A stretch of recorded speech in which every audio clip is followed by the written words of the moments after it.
Hello guys, welcome back to my channel. तर मित्रांनो, आज आहे ना आपल्यांना काही काम नाही, त्यामुळे आहे ना मी तुम्हाला आपलं जे मशीन आहे ना बॅकहो लोडर कॅट 424 त्याचा आहे ना तुम्हाला 4-5 मिनिटात रिव्ह्यू देतो. आपण आहे ना आता मशीनचं रिव्ह्यूमधून सुरू करू. कारण आहे ना ह्या बाहेर येऊन आहे ना आता पाऊस आला आहे, त्याच्यामुळे आता मध्ये सुरू करू, पाऊस गेल्यानंतर आहे ना बाहेरून सुरू करू. तर आहे ना आता पहिले इथून सुरू करू. हे बघा, हे इथं आहे ना ती स्पीडचं मीटर दिलेलं आहे, किती मशीन RPM चालू आहे ना ते इथं दिसतं. आणि हे बघा, हे न्यूट्रलचं बटन, हे जर न्यूट्रल केलं ना मशीन मागं पण नाही जात आणि पुढं पण नाही जात. कारण त्याने जर ते दाबलं ना तर डायरेक्ट मशीन लॉक होऊन जातं. आणि हा आपला 1 2 3 4 गिअर लिव्हर आणि हे पुढच्या बकेटचं लिव्हर. हे बघा, इथं आहे ना लाईटचे कंट्रोल आहे, हे पुढच्या लाईटाचे, हे मागच्या लाईटाचे कंट्रोल आहे. आणि इथं हॉर्न, हे जर दाबलं ना तर मागची हे बकेट आहे ना ही डिले होती, इकडं केलं का ह्या साईडला जाते, तिकडं लोटली का त्या साईडला जाते. आणि हे आपलं आहे ना याचं आहे ॲक्सिलेटर वाढायचं. आणि हे आपलं डिजिटल मीटर इकडं तास दाखवायचं. हे बघा मित्रांनो, हे इकडचं दाबला का शीट आहे ना असं मागं पुढं होतं, आणि हे जर दाबला ना हे तर शीट असं इकडं फिरतं.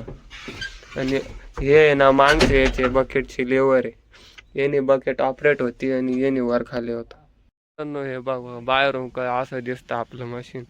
ही पुढची बकेट आहे ना आपलं JCB मशीन आहे ना त्याच्यापेक्षा थोडी मोठी, आणि मागची बकेट पण आहे ना त्याच्यापेक्षा थोडी मोठी. तर हे बघ, आपण याच्यावर आहे ना हिंदून आपण टाकलं, हे आपलं हे आहे ना, हे जर वर केलं ना त्यासाठी सेफ्टी लिव्हर राहतं, वर केलं का मग लॉक करायला. आणि या काची आहे ना अशा खोलून जाते बाहेर, ते JCB ते फक्त दरवाजा खोलतो.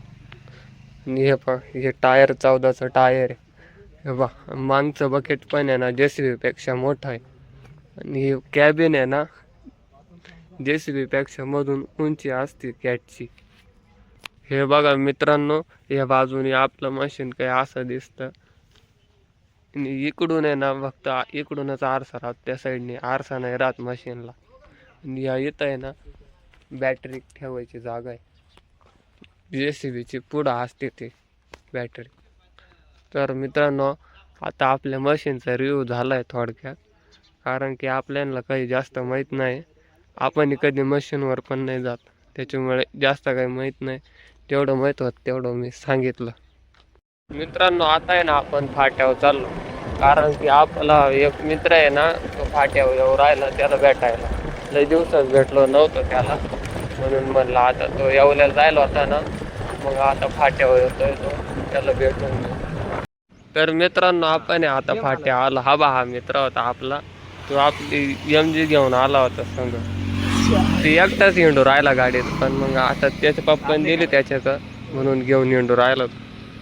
तर तुम्हाला आहे ना आजचा आपला रिव्ह्यू जर आवडला असेल तर लाईक करा. बाकीचं आहे ना आपण उद्याच्या व्हिडिओमध्ये पाहू.